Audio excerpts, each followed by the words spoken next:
Ingin belajar bersama Buya Yahya kapanpun dan dimanapun? Dapatkan segera flashdisk MP3 Buya Yahya.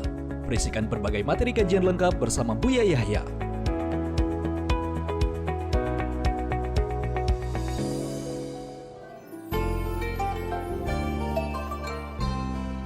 Assalamualaikum Buya. Waalaikumsalam warahmatullahi wabarakatuh. Saya hamba Allah ingin bertanya. Saya awalnya beragama Islam. 30 tahun lalu saya menikah dengan suami saya yang beragama Kristen. Dan saya ikut masuk Kristen.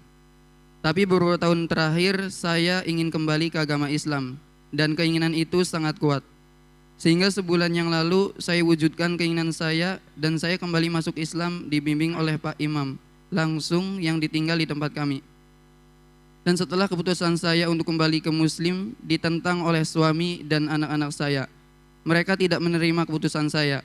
Mohon penjelasannya Buya, apa yang harus saya lakukan? Saya selalu dicela dan dimaki, dihina oleh suami saya karena keputusan saya ini.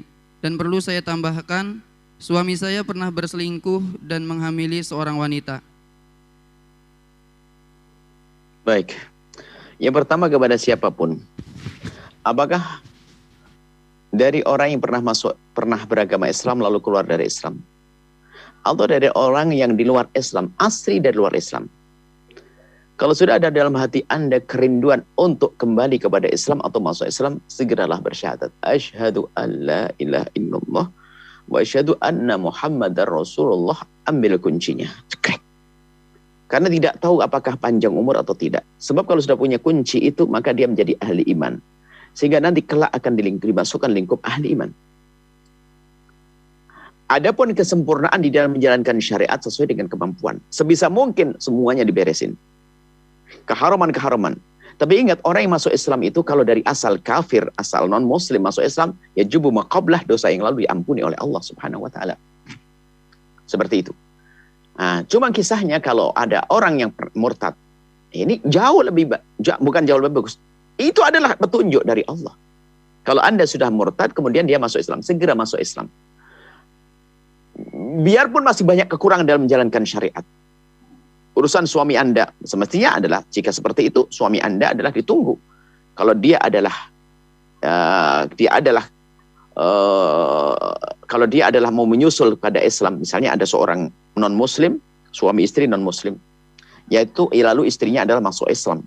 Kalau istri masuk Islam nanti, maka suami itu ditunggu, dan selama ini tidak boleh suami istri berhubungan dengan sang suami. Ditunggu, kalau sampai nanti sang suami nyusul di masa iddah, seolah ini kan tercerai seperti masa iddah, maka sang suami langsung kembali lagi sah pernikahannya, halal. Nah, seperti itu juga tadi kisahnya adalah ditunggu, kalau mau kembali berarti halal, nggak usah akad baru lagi. Nah, kalau tidak kembali akan terpisah. Nah, ini kan seperti itu hukumnya. Cuman ada seorang wanita, Buya, saya belum bisa meninggalkan suami saya. Karena apa? Banyak hal, ada anak dan sebagainya. Masya Allah. Memang secara hukum zahirnya begini. Anda berhubungan dengan dia bukan suami Anda. Tapi mungkin banyak hal yang harus dipikirkan. Tapi masuk iman dulu sudah. Baru setelah itu nanti berusaha untuk perlahan-perlahan membawa suami kepada kebenaran. Atau kemudian menghindar daripada, sebab yang dilakukan akan menjatuh nanti dalam urusan zina. Tapi kan tidak bisa langsung seperti itu. Karena banyak dia masuk iman Islam itu dia perlu proses nanti. Jangan dianggap seperti orang yang hidup sendiri. Jadi proses. Tapi yang jelas harus kita tahu itu adalah nggak boleh suami istri seperti itu, nggak boleh. Kamu harus sudah mulai berpikir bagaimana perlahan sampai dia kuat. Ada anak-anaknya. Kemudian tadi dikatakan keluarga menghujat, semuanya menghujat. Kami sampaikan, siapapun kalau Anda dari non-muslim ingin masuk Islam, syaratnya berat. Tapi indah. Anda yang murtad membalik Islam, syaratnya berat, tapi indah. Syaratnya apa? Anda harus lebih baik kepada orang-orang yang ada di kiri kanan Anda. Biarpun dia belum Islam. Anda harus lebih baik dari sebelum Anda masuk Islam. Kalau Anda sudah masuk Islam, Anda sudah pakai label Islam, Anda masuk Islam, Anda wajib lebih bagus. Lebih dermawan, lebih santun, lebih penuh kasih, lebih. Maka itulah curi muslim yang sejati. Jika Anda lakukan itu, maka Allah akan berikan kemudahan dalam diri Anda. Anda tetap memang anak Anda mencaci, Anda santun. Suami marah, Anda santun, dan seterusnya. Anda tetap santun kepada mereka. Maka dengan cara semacam ini, lihat, akan tergugah hati mereka. Maka dengan digugahnya hati mereka, mukaddimah untuk bisa mengikuti Anda, sehingga nanti suatu ketika, tetap keluarga Anda adalah keluarga muslim, ahli Islam. Dan memang Islam tidak bisa paksakan. Anda boleh memaksakan. Kita memang nggak ada paksaan dalam beragama Islam. Sehingga tugas kita menghimbau saja, bukan mencaci saudara kita yang belum masuk Islam. Enggak. Tidak boleh mencaci, mengolok, dan sebagainya. Tapi kita menghimbau dan menghimbau. Seperti itu. Jadi, semoga Anda kuat. Yang penting kuatkan iman Anda. Yang bisa Anda lakukan dari syariat, Anda lakukan. Kalau masih ada kekurangan, yuk kita sempurnakan.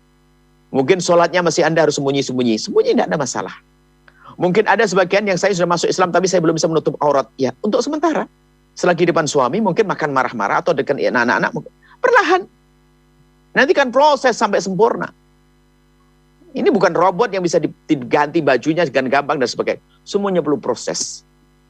Jadi proses ini penting. Prosesnya ada tadarruj, membawa orang, umat kepada Islam dengan perlahan seperti itu. Sehingga enak kita membawanya juga. Nah, yang dibawa juga enak. Itulah pendidikan dari baginda Nabi Muhammad SAW. Sahabat Al-Bahjah TV, setelah menyaksikan video ini, jangan lupa bersolawat kepada baginda Nabi Muhammad. Shollu ala Nabi Muhammad. Allahumma sholli alaihi wa ala alihi wa sahbihi.